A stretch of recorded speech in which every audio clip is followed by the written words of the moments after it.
ခုနောက်ထပ်တစ်ပုဒ်ကတော့ရွေးချယ်ထားတာပျောက်ဆုံးသောနိဗ္ဗာန်မို့လို့မြည်ရတဲ့ချင်းလင်းဖြစ်ပါတယ်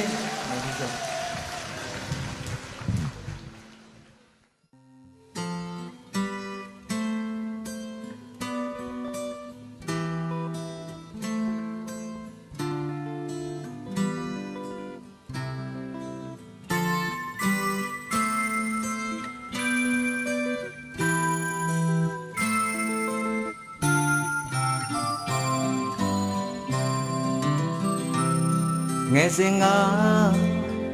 ကလေးတို့ဘဝမှာပျော်ပါဖို့များလွယ်ပါတယ်ကိုရတာနဲ့တင်းတိမ်ရောက်ရဲ့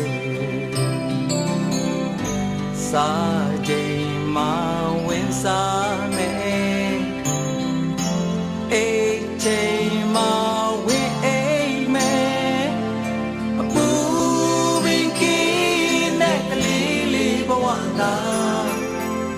တခါပြန်ပြီးရချင်သေးတယ်အပြစ်မသိသေးတဲ့ကလေးလေးဘဝကို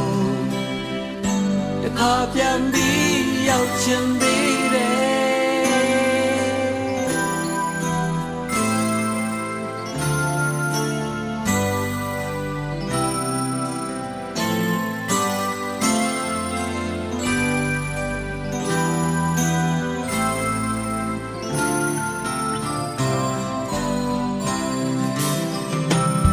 ဟိုစင်က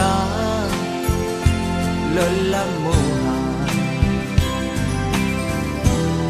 အခုများပြောက်လို့နေပါပြီတန်ရောစင်နေတော့နောင်ရဲ့ကဲသွားခြင်းရာသွားနိုင်လို့ချင်ရာကိုမလုံးနိုင်အပူပင်ကင်းတဲ့ကလေးလေးဘဝသာတခါပြန်ပြီးရချင်သေးတယ်အပြစ်မသိသေးတဲ့ကလေးလေးဘဝကိုတခါပြန်ပြီးရချင်